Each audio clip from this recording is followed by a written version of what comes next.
All right, I'd like to call this meeting to order. This is the September 14th regular meeting of the school board for the school district of Waukesha. Please stand with me for the Pledge of Allegiance.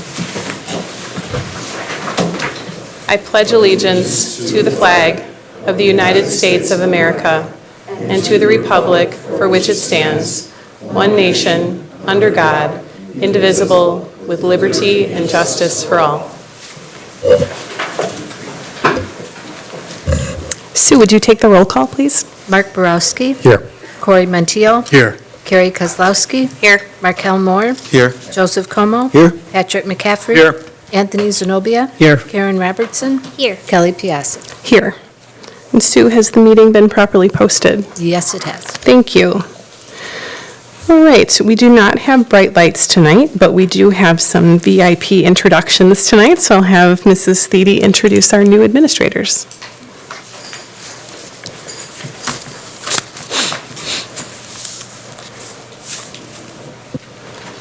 Hi, good evening, everybody.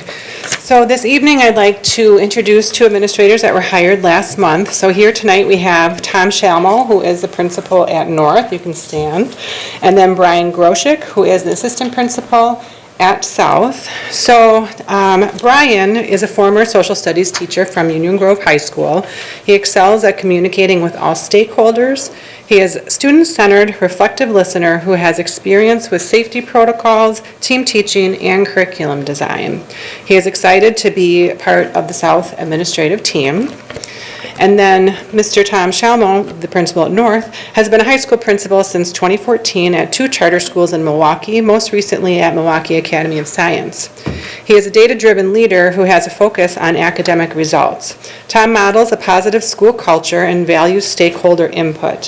He values both student and teacher leadership and voice, and he is highly relational. He has been a great addition to the North community, so I just wanted to introduce them both and welcome them to the district.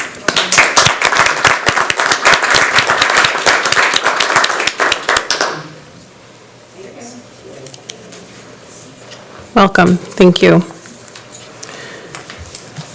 All right. We don't have a report from student representatives, but as this is our first meeting back since school has gone back in session, just want to welcome back all of the students and all of the teachers, administrators, board parents. I think we have a great year ahead of us, so ready to get that started. We're now at the point in our agenda for the opportunity for citizens to speak. We have 5 speakers signed up tonight. Because there are less than 6 speakers will be allowed up to 5 minutes to complete their comments. Will be notified at 3 minutes. We do expect all speakers to honor our time limit, refrain from using any inappropriate language, and to be respectful in their comments. Speakers who do not meet these expectations may be prohibited from speaking at future board or committee meetings. Speakers are here to address the board, not the audience. The board does not endorse any comments made by members of the community. We would like to remind our community members of the impact of their words on others and that our children are watching. We commit to communicating with you in respectful and productive ways and ask that you do the same. We also expect that the audience will be respectful of the speaker and of the board and refrain from responding with verbal comments, cheering, applause, or other behavior that will detract from the meeting. Please note that no obstructions can be created between the board and the audience. Visual aids cannot be used, and the area behind the speaker and the podium will be clear during public comment. Also, in order to respect our speakers and meeting participants, please remember to silence your cell phone at this time. Our first speaker is Renee Messerschmidt. Renee.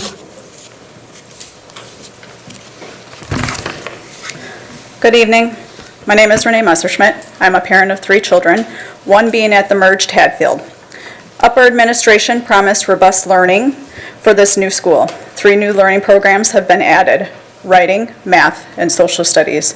But that is where the positives stop. Are you aware that most of our teacher and staff at Hadfield are arriving before 7 a.m. and not leaving until after 5 p.m.? Too busy doing course prep for these programs for the following day. An aide in every grade level would help with the increased workload. but you've cut 8 hours, so they cannot arrive before students arrive or stay after students leave to get paid for collaboration time with teachers. Why are you putting more burden on the teachers to do duties that paraprofessionals could fill? Teacher burnout is already happening, something many parents stressed to you as a concern when we merged. We don't have robust learning, we have a robust crisis, district-wide. That's why I'm addressing teacher retention tonight. With no incentive, no pay increase, extra hours, what reason do teachers have to stay at such a fragile school as Hadfield? Quality teachers need a reason to stay in our district, and this board and the upper level administration are showing no respect to them. You claim you are filled the open positions in this district. Then why do we have math teachers at West High School going from 135 students to 175 students, increasing teacher workload instead of filling the 2 open math teacher positions? Why do we have a business educator teaching human geography? Why was your solution to have an AP English teacher teaching choir at South before finding a replacement? Why are you unable to fill other music positions in the district? Why is there still an open art teacher position at Les Paul? Why are you lying to the families in this district? Do you think our children don't come home and tell us that the teachers are gone? Your idea of filling teacher positions is a joke, and you're failing this school district. More importantly, you're failing our kids. I would say you're failing our teachers and our staff too, but you've repeatedly shown that you do not care about our teachers based on no pay increase or incentive to teach in this district. So I'll focus on our kids. Overfilling classes as opposed to hiring quality teachers is a poor solution to our teacher and staff shortage. Increased class size means less attention given to our children. You shut down an entire elementary school claiming we had a $7 million deficit, only to turn around and tell us that we have a $64 million in excess funds. Are you investing this outrageous amount of money back into the established schools in Waukesha? Or are you going to hoard it away? Because I can tell you, Hadfield could really use some of its upgrades, since you refuse to invest in our teachers. We need a new parking lot. We have teachers parking 3 blocks away from the school because the parking lot at the school is too small. We need air conditioning in our gym, not to mention addressing the problematic air conditioning throughout the building. Our kitchen needs attention in order to serve the 400+ students you have shoved into this building. If my son's school needs this much attention, I can guess the other schools in the district need it too. My last question would be to ask about the dual principal plan moving forward at Hadfield. With over 40% of the reported behavioral issues coming from our school and your desire to squeeze every resource from our schools, are you willing to strip our fragile school of the need of 2 principals? Are you going to do the right thing and maintain 2 principals at Hadfield where it's desperately needed? Or are you going to lie to us and say that the district cannot afford it even with your precious $64 million excess funds? Stop lying to us. Fill the teaching positions with qualified staff and teachers, invest the excess funds back into the schools most in need, and start putting our children's educations first. It's not our teachers or student test scores that are making this district look bad, it's you. Our next speaker is Eric Eggers.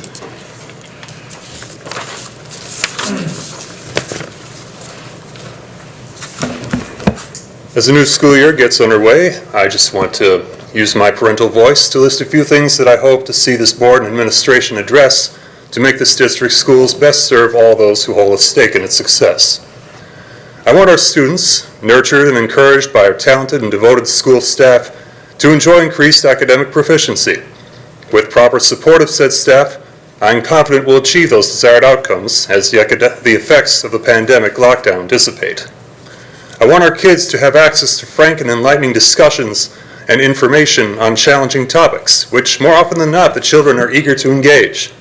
We should not let some parents' fear of an uncomfortable conversation deprive our children of an opportunity to grow as people and contribute to the betterment of the community. Books unite us. Censorship divides us. I want to see our fiscal resources more smartly and fairly allocated. Let's use our excess funds to pay our overburdened teachers more and give attention to the staffing structures and infrastructure that badly need it. I want to see equity initiatives restored and social-emotional learning maintained. We're talking about giving every student exactly what they need to thrive and help them manage situations that distract from being and doing their best. Why anyone would think that we should not be doing these things is beyond my comprehension. And I especially want to see more meaningful efforts to promote respect between students and to curb bullying, the thing my daughter hates most about her elementary experience. I know the root cause is bad parenting, but I also know we can do more to show that it won't be tolerated. New year, new chance to show us that you work for all of us. Thank you. The next speaker is Marilyn Granger.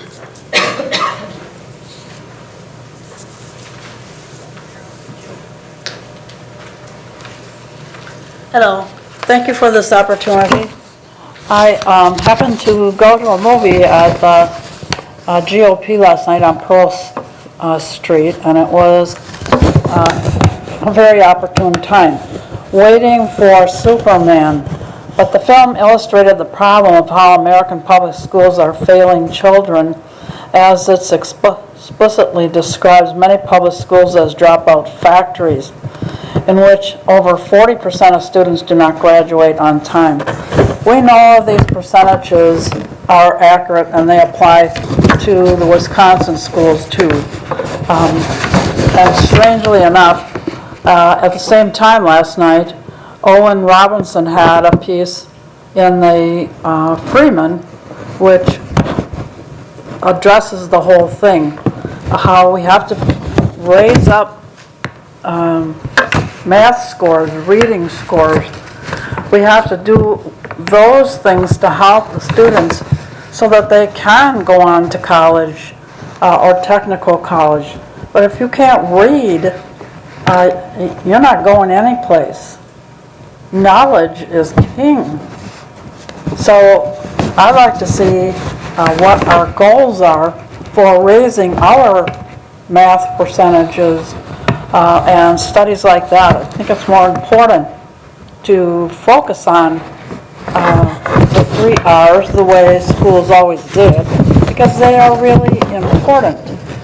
And if you have extra time, students are doing better, then you can add in equality classes, equity classes, stuff like that. But you have to focus on the real things that are going to get you and your students to graduate. We have more black students in Waukesha all the time. And it seems that those are the students, especially in Milwaukee, that are falling behind. And this really isn't new. This has been going on for years. It's just that it's worse than ever. And it's been brought out to everyone's attention since the schools were shut down. And that was really a shame. We've hurt the students terribly. Tonight in the Freeman, Mark Belling also addressed the same thing. Mrs. Granger. About horrifying deterioration. Mrs. Granger, could you just lift your papers up off the microphone? I think, and the, thank you. Oh, sorry. Thank you. The horrifying deterioration of public schools in Wisconsin thinks they can't be reversed, but they can be reversed if we work hard and our teachers do what they're getting paid to do, be good teachers. We can do it. The answer in last night's movie was 2 minutes. Was to focus more on school choice. And it was really pitiful because school choice is a really wonderful thing to have, but they can only take X number of kids. And this was in the DC area, and it showed how kids, the room was filled with kids hoping to be one of those 1 or 2 or maybe 10 for each school choice. And the disappointment in those kids, because only a few get chosen, was horrific. And that will certainly impact their attitude and their will to want to succeed, because they didn't make it into a school where they could succeed, and they knew that that was the school they needed to go to. So the governor is always against expanding school choice. School choice is a good thing, and the students do well there. They're happy there, and I'd like to see more of that, but especially accountability in our own Waukesha schools. What our teachers, what's their goal? They want to raise that percentage of student success. What are they hoping to do, and how are they going to do it? Thank you. The next speaker is Paul Reese.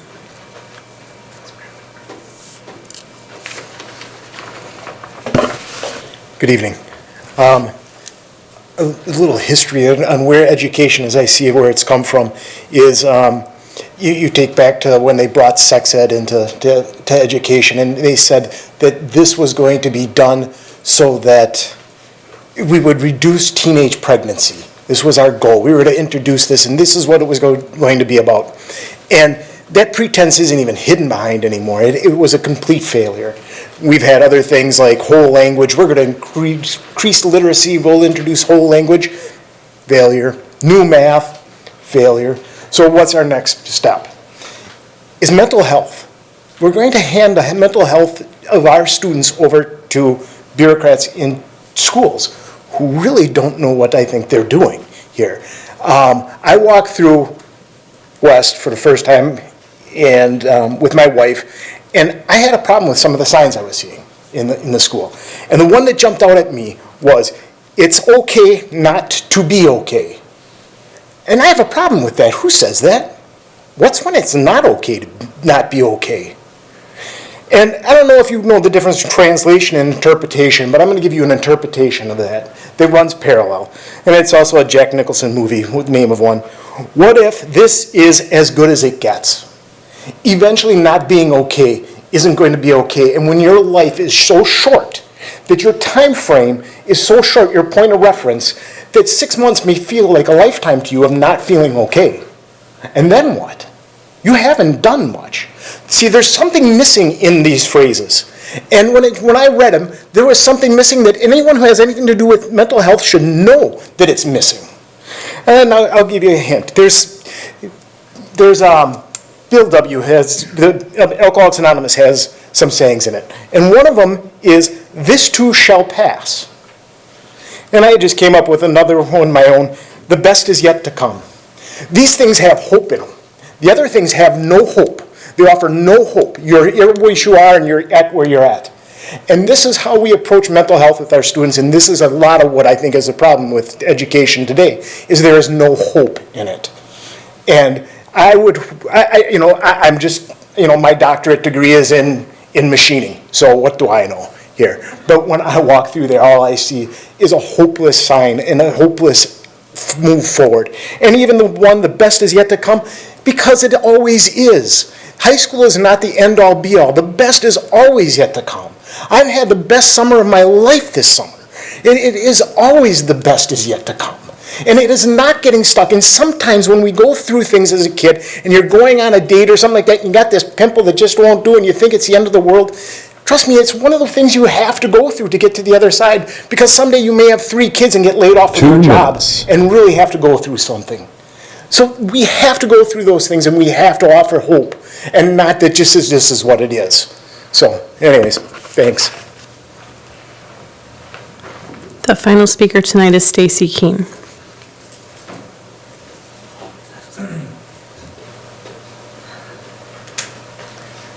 Hello, everyone. I just wanted to come and say thank you. I have a much different experience than some of the other speakers. I've talked to a lot of teachers over several schools, and I really think the school year is off to a great start. The teachers are positive. There's a new positivity in the halls. My kids are happy. So I just wanted to share thank you. And I think you are all doing a great job. Of course, there's always room for improvement, but I think some great progress has been made, and I'm just really happy with what I'm seeing in the schools. So Thank you very much. Thank you to all of our speakers tonight. So we'll move into our regular agenda items. The first item is minutes approval. We have 3 sets of meeting minutes to approve. One from the August 10th regular board meeting, one from the August 10th executive session, and one from the August 30th special board meeting. And just to note, there was a minor correction to the regular board meeting minutes from August 10th, and a revised copy was placed on everyone's desks tonight. So I'd be looking for a motion to approve those minutes. So moved. Moved by Mr. Montijo, Second. seconded by Mrs. Kozlowski. Any discussion or questions? Okay, Sue, you can go ahead. Corey Montijo. Aye. Mark Borowski. Aye. Patrick McCaffrey. Aye. Karen Robertson. Aye. Anthony Zenobia. Aye. Markel Moore. Aye. Carrie Kozlowski. Aye. Joseph Como. Aye. Kelly Piasek. Aye. Passes 9-0. All right, the next item on our agenda is our communications and WEF report. Dr. Siebert, any communications tonight? None this evening. Okay, thank you. Then I will turn it over to Mr. Borowski for our WEF report. All right, thank you, Dr. Piasek. So the WEF board last met a couple of weeks ago on September 1st, and several items to note and bring you up to date on. The WEF recognition award winners have been selected, and they will be announced at the October school board meeting. Winners will be honored at the Evening for Education event, which again is on February 16th. Hopefully you have that on your calendars. To please save the date for that. The WEF golf outing in August was incredibly successful. They netted over $20,000, which was their most successful golf outing to date. Again, thanks to everyone who either participated or supported the event in some way. Some dates for this program year have been released, so put these on your calendar. They are having a pie sale, third annual pie sale, October 28th to November 6th. So be thinking about things like the holidays, elegant farmer pies, treats, and ham just in time for the holiday season. The pickup will be on November 17th, which is a week before Thanksgiving. February 16th, again, is that Evening for Education at the Milwaukee Marriott West in Waukesha. June 13th, the Partners in Education reception. That's going to be at Carroll University in the ballroom. And then August 3rd, they've set the date for their next golf outing. Again, that's going to be at Ironwood Golf Course. Another thing to note is that the Board of Directors did just approve a new position for their current staffing. As you know, they have, well, as I think you know, they have one paid staff, which is their executive director, roughly 25 hours a week, but they have really had the need to add to that. So they do want to open up a position which is roughly about 10 hours a week or 40 hours a month. So they are looking for someone to fill that part-time role. This will allow the executive director to focus more on just development work and revenue generation and things like that. So it's largely an administrative type role that they're looking for. So again, if you have any one that you think might be interested in that, please let them know that. This really is a big step for the foundation. Some of you probably know their history better than I do, and they first brought on an executive director in 2018. And now, again, they're adding to that in this small administrative role. So that wouldn't be possible if the foundation wasn't, growing and doing well, not just staff, but obviously financially. So it's a good thing, and the idea is if this person can take on more of the administrative role, the executive director can do more of the development and again continue to improve the foundation. All right, the WEF is also looking forward to joining next month the board. They're going to be the Bright Light Spotlight during October board meeting, so they're looking forward to that. And there's some other final reminders. Again, as I mentioned before, they're celebrating 20 years this year of supporting teachers and students, so they're looking for 20 new sponsors this year. So again, if you have any contacts that you think might be interested in sponsoring either an event or annual sponsorship, please share their contacts with them for an introduction. And again, the REACH WEF, or the WEF office, Lynette Calmage is the executive director, so exec director at WaukeshaEducationFoundation.org, or her phone number is 262-970-1143. That's all I've got. Thank you, Mark. All right, moving on to our consent agenda. Mr. Clark, would you present the gifts report, please?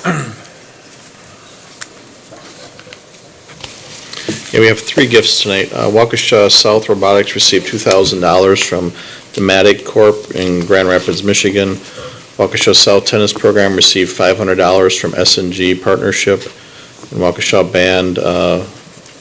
South Band received $537.97 from the Richardson Independent School District drum majors in Dallas, Texas. Great, thank you very much. And thank you to those donors.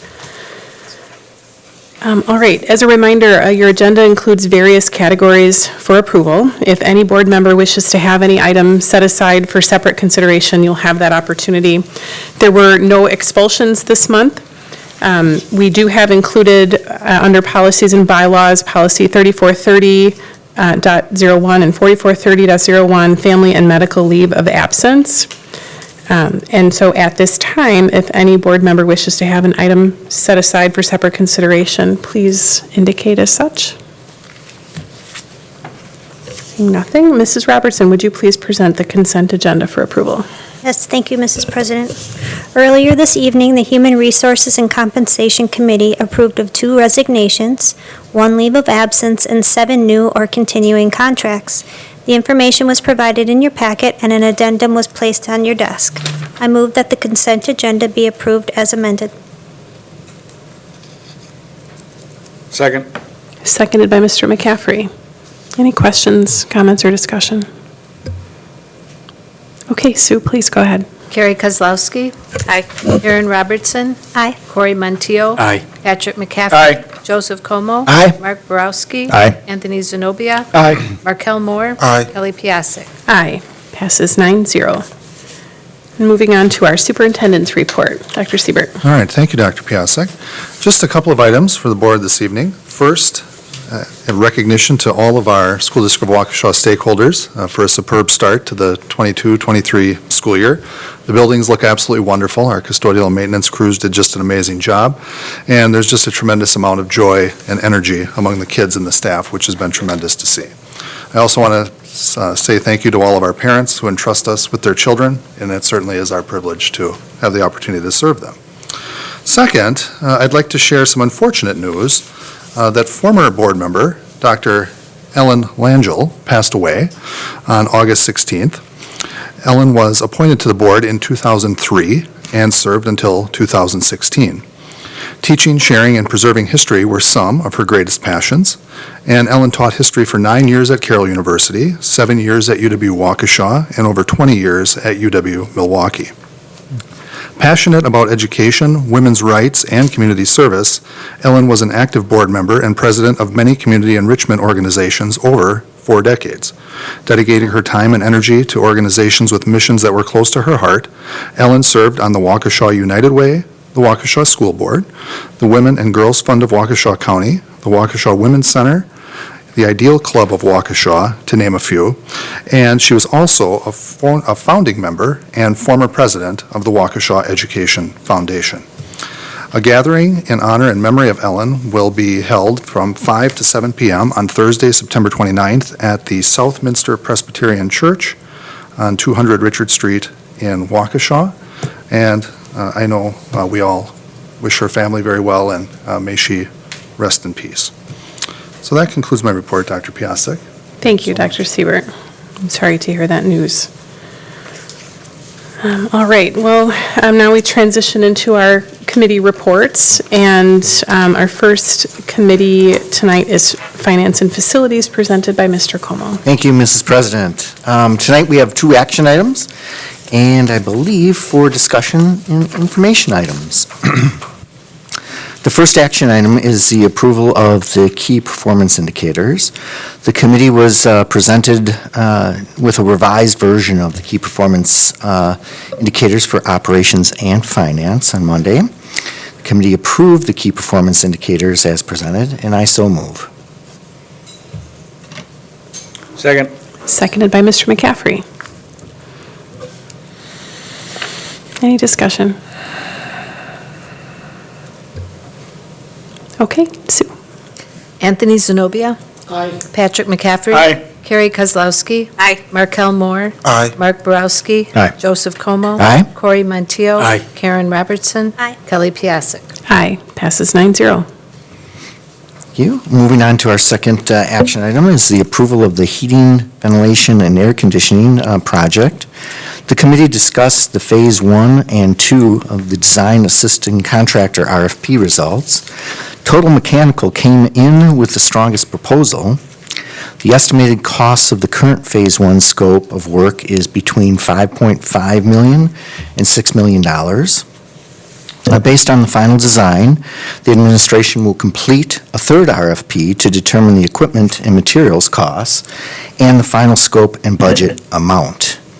The committee reviewed the financial analysis of the Design Assist HVAC contractor RFP, but no action was taken to allow for the formal contract document to be finalized and brought forward for the full board's consideration. The contract, related exhibits, financial analysis, and RFP scorecard are attached in board docs for your review. I move to approve Total Mechanical's design assist of the HVAC contract as presented. Thank you. Is there a second to that motion? Second. Seconded by Mr. McCaffrey.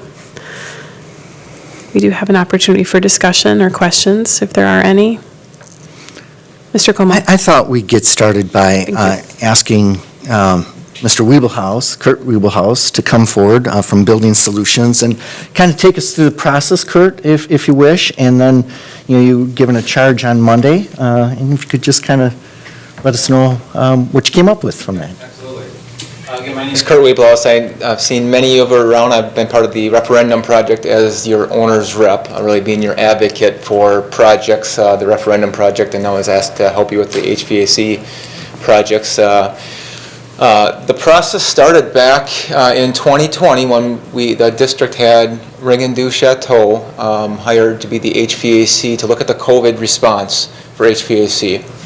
And they provided recommendations, and the district accomplished many of those recommendations already, and one of the big pieces that was part of that report that kind of opened the eyes of everyone was the equipment that is past its useful life. And so fast forward to where we're at today was last month the board had awarded the engineer to go through the priority schools and the priority projects to start engineering with that.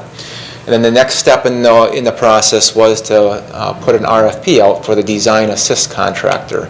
So we timed it such that engineer puts their analysis as they walk through these buildings. They're complex projects. They're be much easier if the board just says rip out everything in that school and put new in. Obviously, there's a financial constraint to that. So we're going through and trying to make the best decisions by having that engineer go through, and then we're layering that on top with having a design assist contractor, really providing the contractor's expertise to the project and providing budgeting along the way so we can make best decisions about these specific projects that were in the Phase 1. And so that's where we're at right now. Those RFPs came back for design assist. The three categories that we analyzed were the company, the team that firm is putting forth. So we looked at that in the RFP response. We looked at their approach that they were taking. And then the third piece, we looked at cost and fees. And so with being the nature of a design assist where the project's not fully designed yet, we asked them questions to be able to understand what their cost and fees are. The first one being, we outlined Phase 1 and Phase 2 projects completely based on what we looked at, the Finance and Facility Committee looked at, and ultimately the board looked at Phase 1 and Phase 2. The first decision point is Phase 1, but we put both of those in the RFP and asked them what's their maximum price that they are going to charge for their supervision, their estimating services, project management services. So that's what we refer to as our general conditions. And we outlined a schedule between now and September of 2024. As we're expecting it's going to be 2 summers worth of work if we do both phases. And they provided their hours that they expect that it would take per month and their cost per month. And the reason I ask for it in that level of detail is because the board may say we only want to do phase 1, and then it gives us a baseline to adjust off of. So that was the first piece we asked, was their general conditions piece. So total mechanical, their general conditions about $385,000 for the through September 2024. The next piece that we asked was what's their fee for the work that's to be done, or the work that would be done. So again, we don't know completely the scope yet. That's what we're developing right now. But what's their markup for labor, materials, equipment, and subcontractors? And so 5% was the response that we got from Total Mechanical. So as I was getting these responses, I'm putting it into the analysis, and that's the document that you have in your board docs, is that kind of a complex analysis, layering in the different fees and general conditions, and basing it on a hypothetical project that it could end up being there. But the key to it is we're creating a baseline project. So when we ultimately finalize what that project is, we have a baseline to compare it to, and if there's adjustments, we have something to adjust off of. Then the third question that we had asked them is what's their hourly rates for the labor that goes into the actual physical work that's going into place. What's their hourly rates? So with the nature of this contract, it's a cost plus, so it's an open book contract is what it's referred to often. So these general conditions, and ultimately when we finally design this, we're thinking we're going to be coming back in November where the design's done and the contractor comes back with a guaranteed maximum price. So everything's designed, everything's figured out. They put a proposal together, and we'll call that the guaranteed maximum price. And the nice thing about this contract is we have cost and we have fees, so we'll compare as they do the work on a monthly basis. It can't exceed the guaranteed maximum price, but if it comes in under, based on the cost and fees that they provided through this RFP process, that's a benefit for the district. So ultimately, we had 3 contractors that responded: Ahern, Total Mechanical, and Lee Mechanical, and Total Mechanical is the recommendation. Any questions? I appreciate that, Kurt. Opportunity for questions or any clarification? I do want to thank you, Kurt, and the committee for being willing to turn around a more formal document for us to review tonight. That's very helpful, and I think the GMP cost plus nature of the agreement is really to our advantage and to our taxpayers' advantage, so that's a good thing. I also think it's important that we're using these incremental dollars to improve our facilities, so just my comments. Anything else? Last chance. All right, so we would be looking for approval to move forward with this selection. Sue, would you take the roll call? Markel Moore, Aye. Joseph Como, Aye. Corey Montiel, Aye. Anthony Zenobia, Aye. Karen Robertson, Aye. Carrie Kozlowski, Mark Borowski, Aye. Patrick McCaffrey, Aye. Kelly Piasek. Aye. Passes 9-0. Thank you. Moving on to the discussion and information items. The first one is the Employee Health Clinic location change.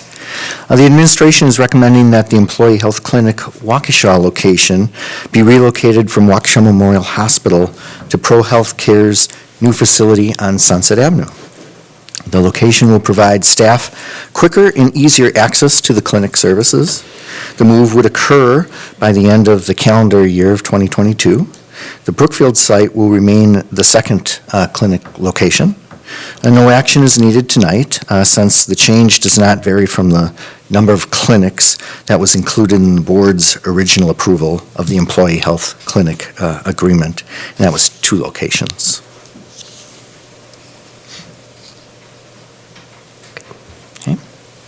Moving on to the 2022-2023 budget development, the committee was updated on current estimates for the 2022-2023 tax levy and rate. In the preliminary budget, we had projected a 4% equalized valuation increase. It's now looking like that percentage will be at least 10%. At 4%, we were looking at a drop in our tax rate from $7.50 per mil to $6.92 per mil. With a projection of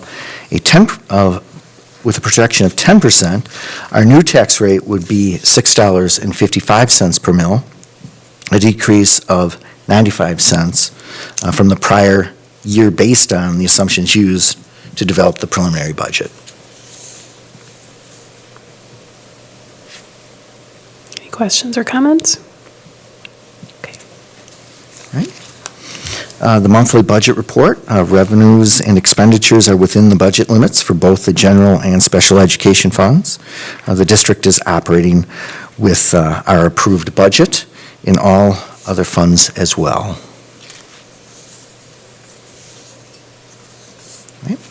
And then finally, the ESSER update. The administration shared a trial balance of items that have been approved by the board, including ESSER 1 funds.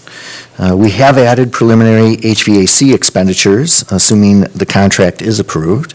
This report, and it was approved at least this one portion, but we have that next portion, which is really the big dollar amount for Phase 1. This report will continue to be agendized on a monthly basis to keep the F&F Committee and the Board of Education updated on the utilization of the ESSER funds.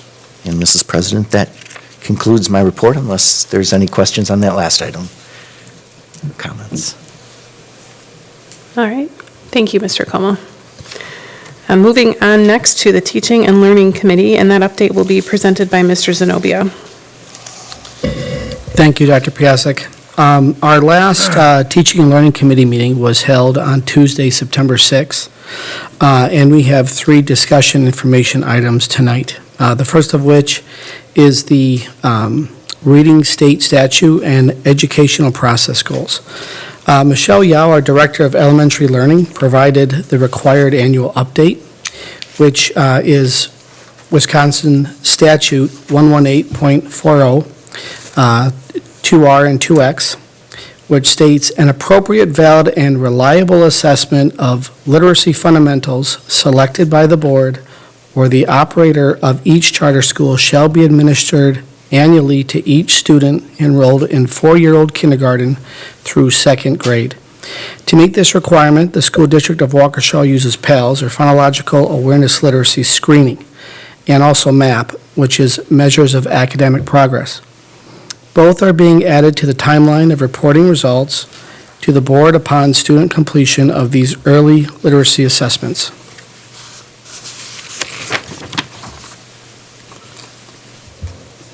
Be any questions or discussions on that? Mr. Browski. Yeah, was that, I thought she had said it was kindergarten and 1st grade, and then MAP started at 2nd grade, or am I wrong? Okay. That's just I think you said kindergarten to 2nd, no big deal. I just wanted to clarify for myself. 4-year-old through 2nd grade. Oh, it is through 2nd, okay. The statute applies to those grades, but the tools that are used are different. Okay. Did I get that right, Mrs. Landish? I think you're all speaking the same thing, but Mr. Borowski, yes, we use PALS in 4K, 5K, and 1st grade, and MAP starts in 2nd grade. So. Thank you. Our second discussion information item is the math courses at the high school level. Rachel Herman, our Director of Secondary Learning, provided a curriculum design process update to us on the new math course sequence. During the 21-22 school year, Waukesha launched Integrated Math 1 at the high school and middle school levels in place of algebra. In preparation for this school year, district math teachers worked collaboratively to build out common assessments and intended professional learning for Integrated Math 2, which has been implemented for the first time this fall. An additional educator team has been working to determine the course options after Integrated Math 2. These course details and syllabi have been developed Each of these 3 courses will leverage the Agile Mind as the primary instructional resource that has already been purchased. The 3 courses that will be requesting approval in October are Quantitative Reasoning, Advanced Applications, Integrated Math 3 with Trigonometry, and Integrated Math 3 with Statistics. Any questions on, or discussion on that? Mr. Zenobia, if I could, I just wanted to make sure that both the committee members, as we talked about on Monday, and then also the full board understands that next month, the team would be coming forward with the syllabi for those courses. And so if you have questions about that between now and the vote you're being asked to take in October, please pay attention to that. Thank you. Thank you. Our third and final discussion information item was the KP dashboard of the school district website.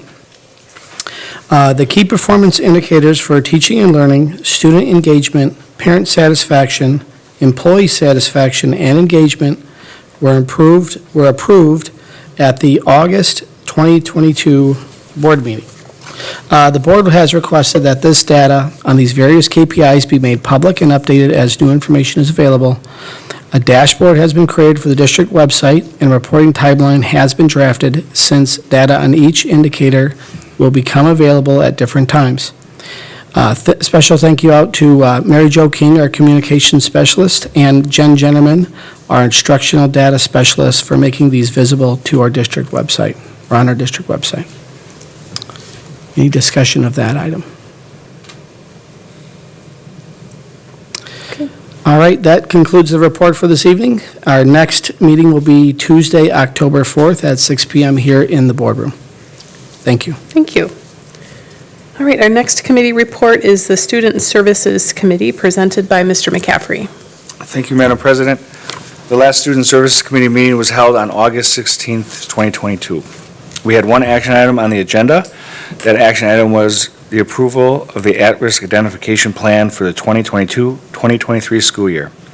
According to Wisconsin State Statutes 118.153, this plan must be reviewed annually by the Board of Education. Our plan identifies our processes and procedures and aligns well with the state statute. There are no changes to the plan moving into the 2022-2023 school year. On a vote of 4-0, the Student Services Committee approved the School District of Waukesha at-risk identification plan as presented. We request board approval, and I so move. Second. Seconded by Mrs. Kozlowski. Any questions or discussion? Okay. Karen Robertson. Aye. Markel Moore. Aye. Joseph Como. Aye. Mark Borowski. Aye. Corey Montiel. Aye. Anthony Zenobia. Aye. Patrick McCaffrey. Aye. Carrie Kozlowski. Aye. Kelly Piasek. Aye. Passes 9-0. There are 3 discussion and information items on the agenda. The first was Policy 5500, Student Code of Classroom Conduct. This policy was brought to the committee at the request of Mr. Zenobia. Any questions on policy? No? All right. Our second item was the discussion of Policy 5511, Dress and Grooming. This was also brought to the committee by Mr. Zenobia.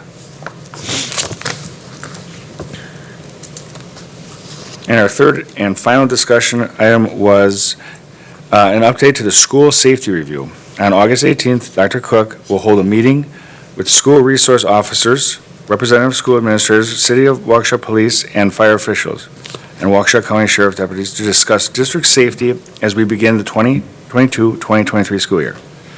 A committee is being created with representatives from all schools to identify root causes of discipline issues and work toward a district-wide approach to address negative behavior and enforce positive behavior. We'll have more on this committee in the coming months. Mrs. Ranichek. Thank you. I was just wondering when that date was, that they're meeting? We already had the meeting for Okay. the, are you talking about the committee or the safety, like the? With the city officials and all of that? City officials was on the 18th of August. Okay. That's already passed. Thank you. Mr. Como? That was on the 18th of August, you said? Can we have some feedback on how that went? I actually have it agendized for next week on the Student Services Committee. Okay. In general, the police, fire, sheriff had their eyes on what we do. We've decided not to make any changes going into this year because we feel the plan that we have is meeting our needs, and it's well communicated throughout the county because we have both the police department and the sheriff's department covering our schools. There are some minor tweaks to like making sure that the squad cars have badge access in the event of an emergency. So some of those minor technical things which we had covered up until this point, we're just providing more because they have more squads now. So with some small things, but nothing that would require approval, and we'll get into a little bit more detail next week. Dr. Cook, can you give us a sense of how often you're in touch with these other local departments? It depends on the day. Sometimes, I'd say on average at least once a week. Sometimes it's multiple times a day. Just depends on what is going on. Yeah, and I knew the answer to that, but I just wanted to share that with the public because there's a lot of work that goes on between all the folks involved. We are, as a school system, we're very fortunate to have the partners that we have from police, fire, and sheriff. Not only are the agency representatives, the officers outstanding, but the relationship, the partnership that we've built over time helps us through many, many things that we face. But most importantly, on our planning, we have officers that will come into all of our schools, put eyes on our plans, be there when we run our drills, give us feedback. I know that that's not the case everywhere, and I'm just very grateful for it here. And I know some of your discussions in coordination with, at the leadership level take place at all sorts of hours, days. There is no day that you don't work and will not work, and no hour that you do not work and will not work. And thank you for that. No problem. All right. The Student Services Committee will meet next Tuesday, September 20th at 6 p.m. in the boardroom. This completes the Student Services Committee. Thank you, Mr. McCaffrey. And I just wanted to add, before we move on to the next committee, there has been quite in-depth conversation at many of our committees, so no discussion here tonight does not mean that these issues have not been well vetted, so I just want to point that out.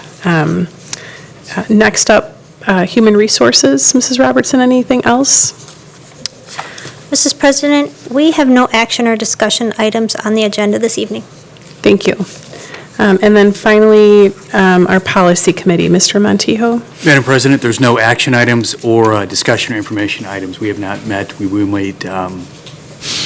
Dr. Cook is signaling me as we speak. So. Yes, we will be meeting with Neola in the beginning to middle of October to go through that first packet. We'll coordinate a policy committee. I'll work with Mr. Montijo. We'll coordinate a policy committee meeting, and then we'll get those revisions in the hands of the committee shortly thereafter. Right. So within the next month or so. Okay. Thank you, Dr. Cook. Very good. Thank you. We're at the point in the agenda where we can have discussion or recommendations for future board or committee actions or discussion items. Is there anything this evening?